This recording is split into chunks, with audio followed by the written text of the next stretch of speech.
Damn it. I wanted to start the episode with that, but now I don't want to. All right. I guess I could just start singing. Does your chain hang low, man? Does it wobble to a fro? Can you tie it in a knot? Can you tie it in a bow? If you throw it over your shoulder, is it hot or is it cold? Does your chain hang low? low? Welcome to the Tilted Roll podcast.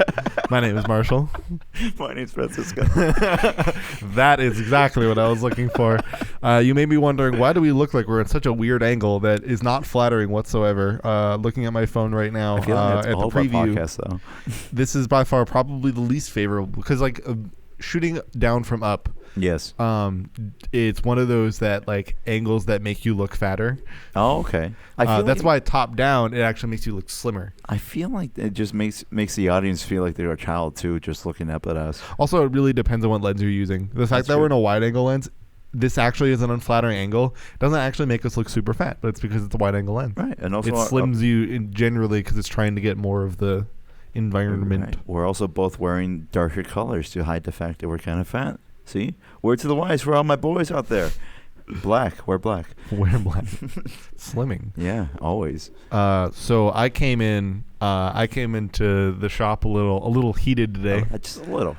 So we're planning our trip to Katsukan. Yeah, poor Ryan. You straight up just went up to him and just punched him in the face. And you just yelled Katsukan and just walked away. Mark just looked at his... I was about to say we don't know Orion, and then I was like, oh, right, the guy who works here. I was like, because I was just thinking of our friend group and who's going. And so I'm just like, we don't have Orion. What are you talking? I am the Ryan, technically. That's fair. Yeah. So no. No, yeah. So we got a little heated because I was a little peeved that because Nick was like, oh, well, let's, if you don't know, Nick is friend of the show, Crispy Pixel, right? Who designed our logo. Super cool guy. Yeah. But cool guy. He also can be an annoying guy sometimes. In that he suggested we should try to fly together, and I'm like, okay, cool. Well, I'm gonna probably want to get some type of check bag, and it's only an extra $50 or so, right? To get. To just go on this flight that has a checked bag instead of just a personal one. Right. If you don't know if you're flying, not every flight will allow a checked bag if it's cheap. If it's super cheap, they just expect you to essentially go. It's like the plane you would get if you have to fly somewhere for an office meeting and then you're going to fly back really soon.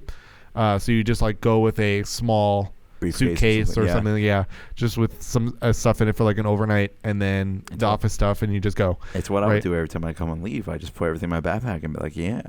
I mean, yeah, because it can still fit under the bag. They're surprisingly tall seats for what you can fit under them, nice. Despite the lack of legroom. Mm-hmm. But that's the thing. So it's not everything though that I have can fit in that. True. If I want to bring something like my gimbal, and also Nick's gimbal, he's gonna have the same problem, although his is smaller, so you can potentially get away with putting it in a camera bag, potentially. But that's the thing. He also has like less camera stuff. If I only had my camera, maybe I would have done the same thing. Right. If it was still mine. But my I have a new one. It's bigger. Ooh. And it's not going to fit in a backpack. Oh no.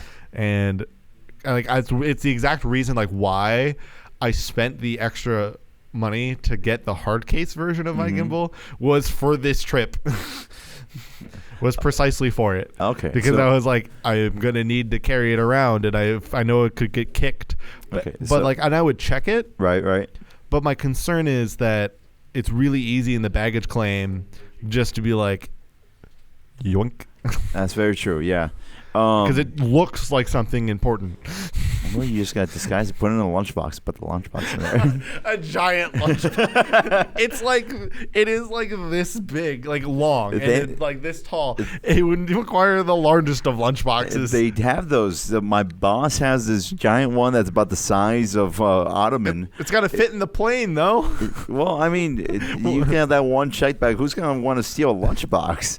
Especially I hope it doesn't weigh a lot. Like that. Well, I mean, hopefully it doesn't weigh a lot. Probably not. I don't think so. I mean, he uses a strap every time he has it. God forbid I have to spend an extra $8 for the extra 10 pounds. Oh my God! Right? I think they actually know it's kilograms. I think they do the weight. At least it was when I was looking at. Hey, man. I don't remember what website I was on. What's heavier, a pound of feathers or a pound of steel? Shout out to John off screen, trying to failing at opening up his chocolate milk. To be fair, I would say I feel like on a travel website that I'm doing it from American to American locations, it should give it to me in pounds. Maybe. Get on your game. The rest of the world, whatever you were website. No, I don't remember what website it was on. All right. So what was the issue again? So I'm coming to this pretty late because I felt like it was like I suggest this, right? That like, hey, maybe we should try this flight. I know it's more. Yes. But we get more convenience. Yes. And he's just like, okay, well, we could just take separate flights. I'm like, you suggested we go on the same flight.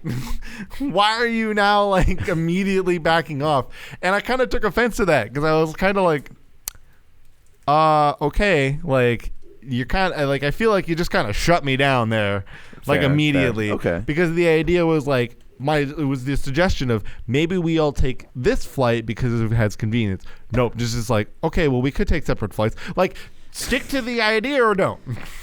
So yeah, I took a little bit of offense to that because then it was like, well, you're not thinking of others. I'm like, do you think like I would not rather not spend the extra money, extra money on a flight? I mean, I can see both.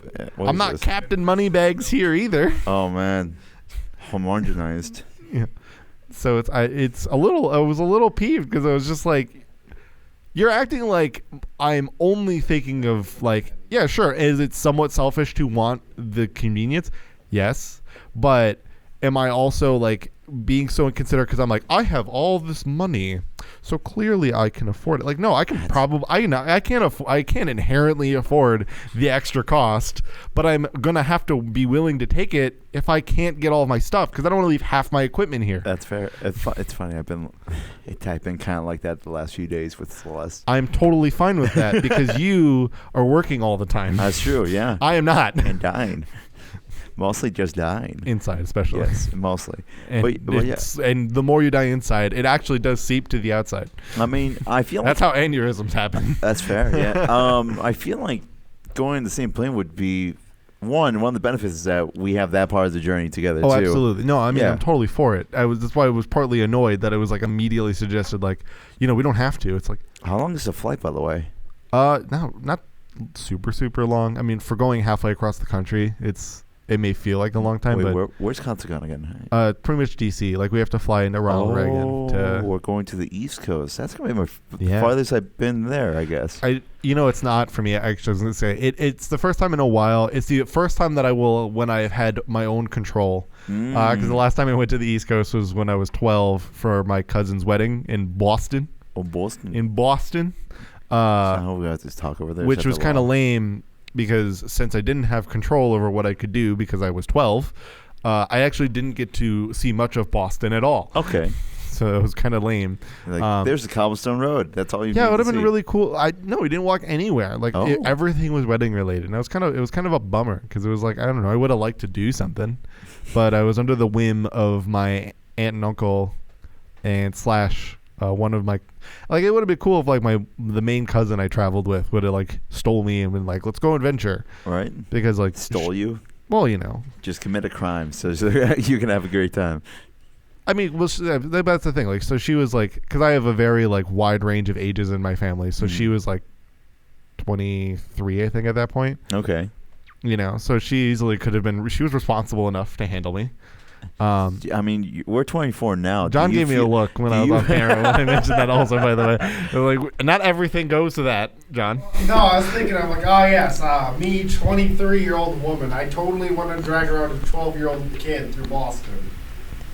I'm just saying. I know. I was just laughing because I was picturing it from her point of view. I mean, let's think about this with too. Who it was more likely than many other types of cousins. With that cousin specifically, it was the one that made the most sense for that to happen. And that's kind of why. Oh. Yeah, but she was also just a really good like caretaker person. Like she liked to take people to do things. No. No. But I can't speak for her now. That's fair. Yeah. She may have become less wanderlusty. She would be around 34 now, wouldn't she? Yeah, I think so. I don't remember all of my cousins' ages off the top of my head. If I got my maths right. But yeah, I mean, let's think about it this way. Still. We're both 24. Do you feel responsible right now? I mean, in that, like, if that was in that sense, like, yeah, I'd be responsible enough. Okay. You know, because, like, there is a vehicle that we can take around, that we are allowed to take around. True. Because I don't believe what we had was a rental. Okay. Because I believe, like, that part of my family, like, had, like, places in that area. That was why the wedding was in that area. Okay.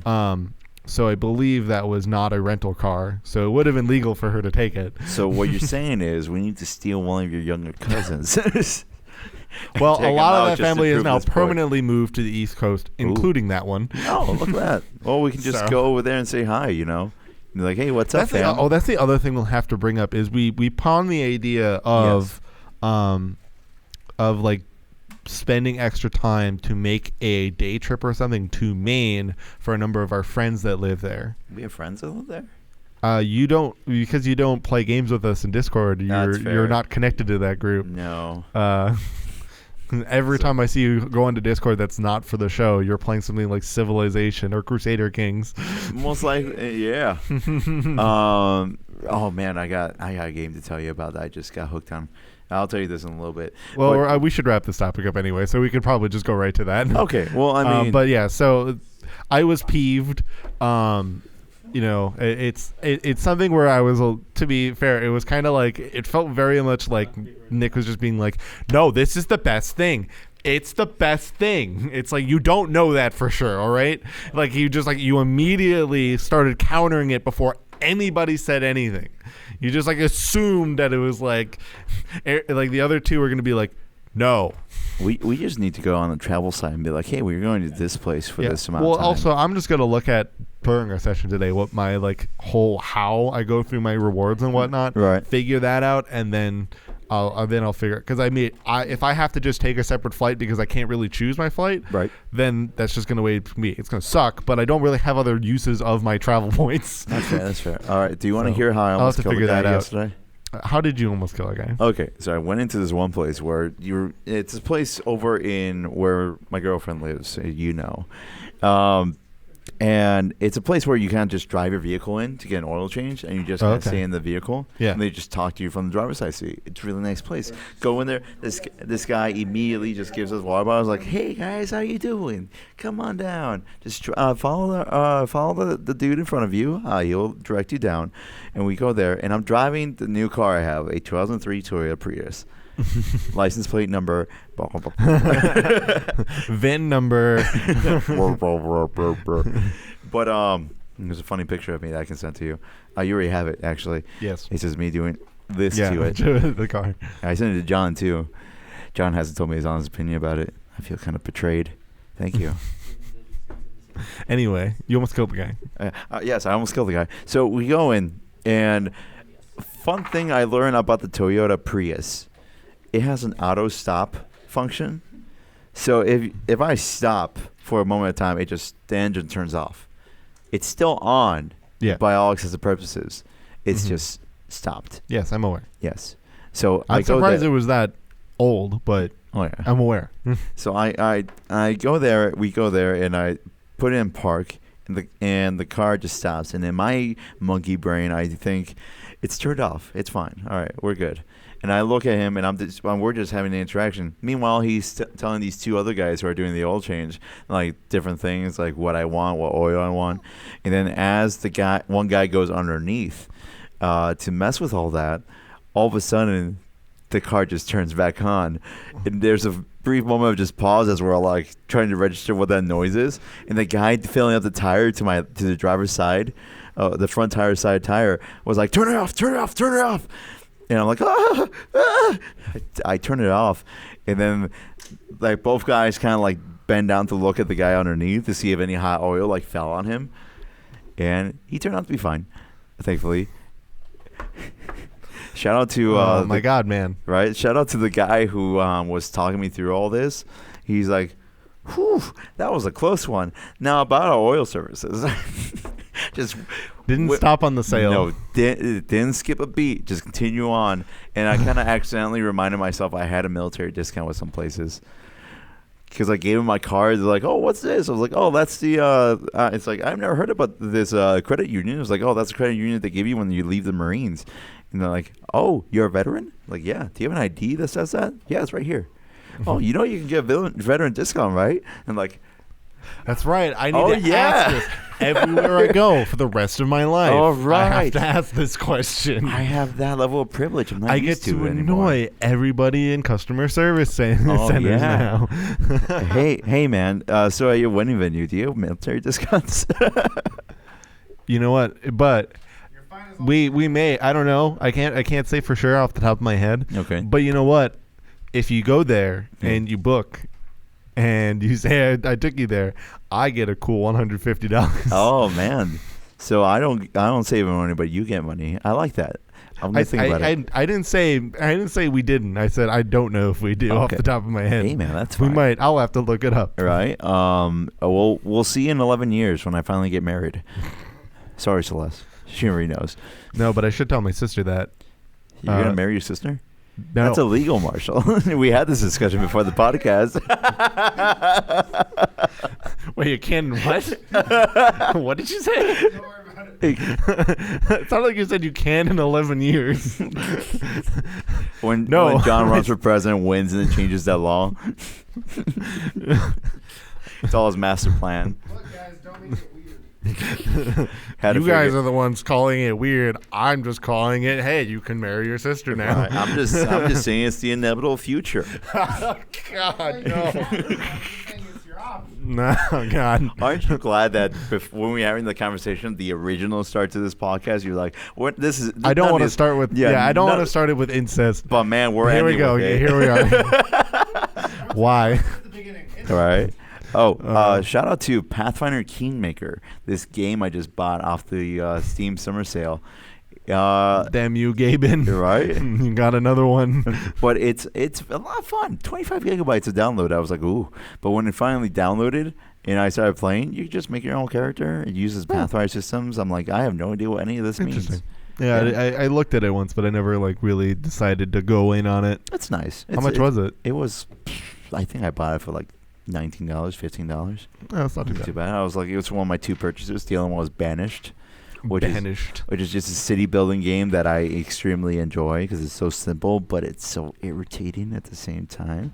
Because every time you run out of trees, you're like, I need wood, and I need firewood, and I need a person to work the firewood. But that person's right now building a house, which I need to make more people so I can have more houses. But they need firewood, but I need more trees because of it.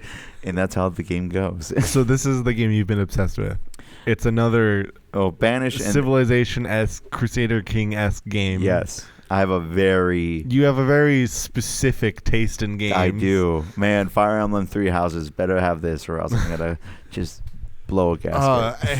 It's so, because that's the thing is, me and you, we have that part of our difference is that, I don't holistically love that whole minutia of when it gets super detailed. Yeah. I mean, when that's all the game is, it's one of those things really dependent. I've tried Civ and I don't think it's a bad game. I have enjoyed it, but I don't always have the time to play that game, so I don't ever really worry about really getting into it continuously. Right. And it's but I understand that. And I've played other RTS games where it has allocation of resources and all those things, but when it's another part of a game. So with Fire Emblem, for example, if we're kind of in some ways has gone semi deep into that type of realm where it's just now here is your land, here's this land. Not only do you have to just progress through the story and go through all of the challenges, but now you also have to manage people. It's one of those things where it's I've started to become more and more I guess I should say just more averse to the concept of that much responsibility in a video game. I use video games to escape responsibility. I don't want to have more of it. I feel like I love games with responsibility in them. Because you lack it in real life. That's true. Valkyria Chronicles 4 is my jam as well. It's just a lot of playing around with different people, trying to get them to corporal so that I can actually experience their stories, and then they could be better and kill people better, and I can not suck. Yes, and then you get to the swimsuit episode. That's true, which I'm on right now, actually. Oh, congratulations. Thank you. Only like 2 episodes later, we actually get to the famed swimsuit episode of Valkyria Chronicles. Right? Oh, man. What was I going to say? Oh, yeah. But last things last, because I feel like we're approaching the end of the podcast. Not really. Remember, we're at a later start time due to the fact that we had that long conversation that didn't happen. Oh, that's fair. Yeah, all right. So we still have time. All right. So what was I going to say? The great start. Right? Pathfinder Kingmaker. Have you ever played Dungeon Siege? Dungeon Siege? Yeah. No, you never played any of those? Or any game where you like select the characters and you can move them around by just clicking on the map. I'm trying to think of it's a very blank description. I feel there are a lot of games like that. It's like an RTS, but you only have control of these 4 characters. It's Diablo. It's kind of like Diablo. I've played the Van Helsing games and Diablo. Yes. So it's kind of like Diablo, but you don't have our Pathfinder game of them. Well, this one is. Oh, this is a different game. Yeah, there's the Pathfinder game. Now, I asked you if it was the Pathfinder when you were like, now this game. I'm like, which game?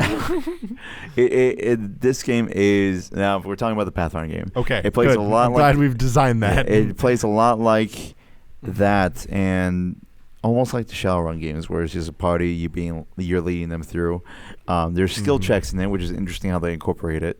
Because it's kind of like, you can win or fail this. I failed one, and now I have a paladin in my party somehow. I'm playing as a chaotic good half-orc. But you still have a decent amount of freedom of movement compared to because I know there are some games that were semi like that, but instead it was more like the combat was based. It was but it's where it's you have control over this concept of this character, and you're trying to go through this fantasy realm, but the way you control it is a little more like a chess match. That's fair. I mean, it's very MMO like in terms of combat. Okay. So it's kind of like Phantasy Star Online in combat, except for there's no rhythm thing. It's just more you use one of the actions, and then you just wait for it to reload and keep doing that over and over. And there's an initiative count every time you do a fight. It's funny.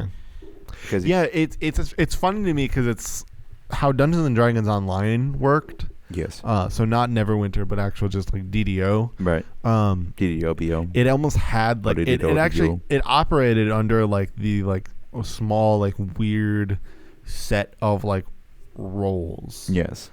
So it a lot of things were super random, and say you're ready to make the dopest rap album ever. Just yo, what up? Now this is a story all about how I got copyrighted strike on this podcast. That doesn't work. Oh, thanks. No. No, but it kind of worked in that it almost you could kind of almost have almost an initiative sense to it. It was really hidden, but there were points in which you could see it if you looked at the data log. Right. You could kind of see how it's attributing speeds and stuff like that. It was very interesting. It really was all meaningless because inherently it's just random. Everything's meaningless. Well, inherently it's just based on a percentage chance. Mm-hmm. It's just giving you the numbers, being here's a roll, haha. Wow. So it really was more it was very. It was probably more facetious than it needed to be, but it gave more theming to it though to make it feel like it was DD in the Dungeons and Dragons. So there are parts of DDO that I think I always really like, and I've always had a very questionable amount of levels of support. Apparently it is still fully supported by Turbine. Really? But you wouldn't know that. Huh. So it was I didn't know that until recently. I guess they apparently released another expansion. That's funny. Yeah, what's more funny, it's wow, this game has still going, and even though it's distinctly less popular than World of Warcraft, and a bunch of people hate World of Warcraft. All right. I mean, and yet it's been going for about as long. To be fair, one game I used to play a lot, Mabinogi, is still going on. and still has regular updates. Yeah, that's It's very interesting. I mean, I'm not a crazy fan of that game.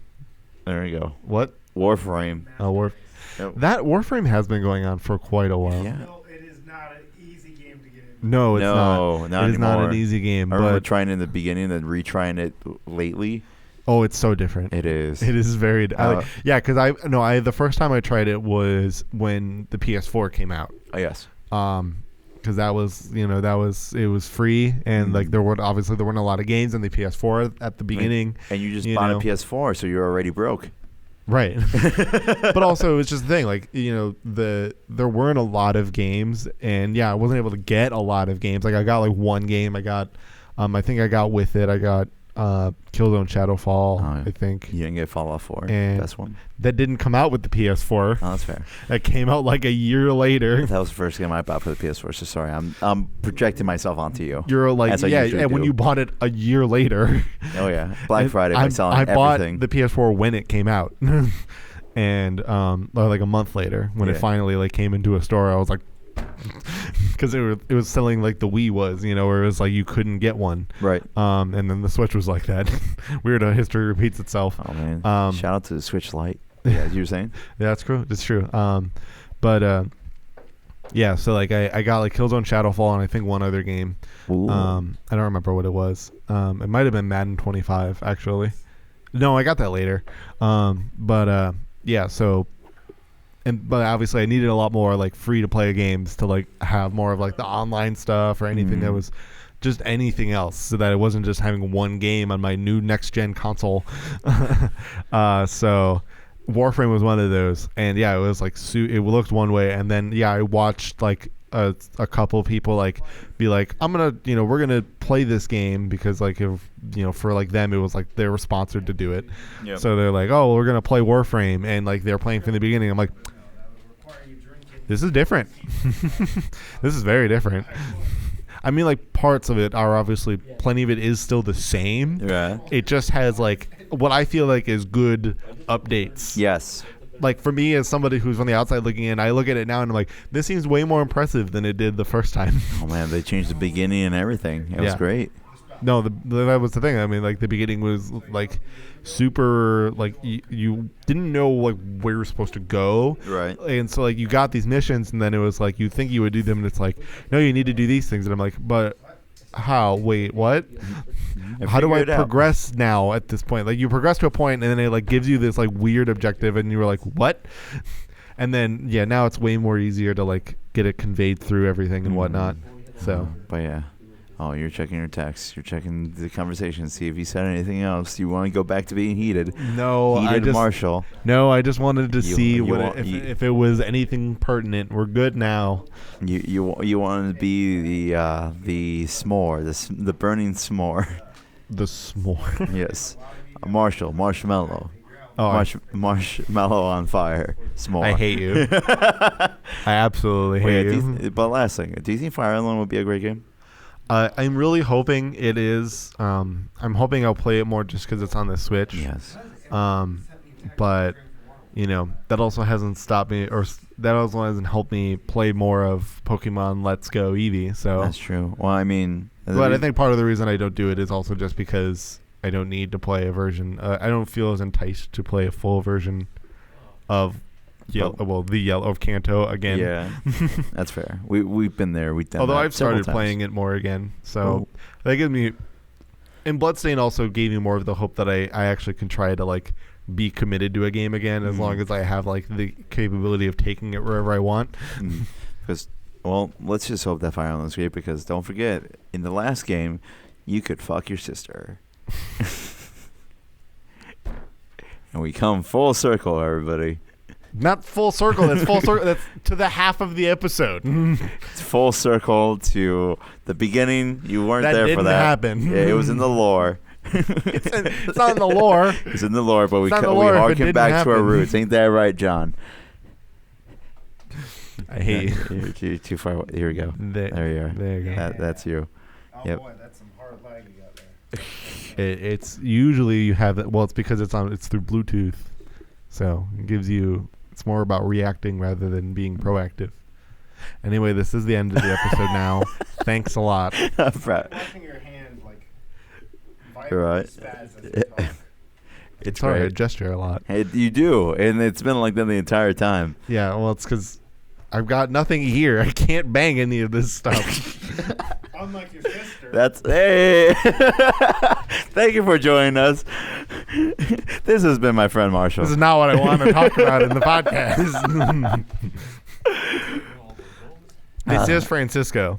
Note, I took out some words. It's just a lot of bleeps. I beg you to come back next week. Yeah. See you then. Love you guys.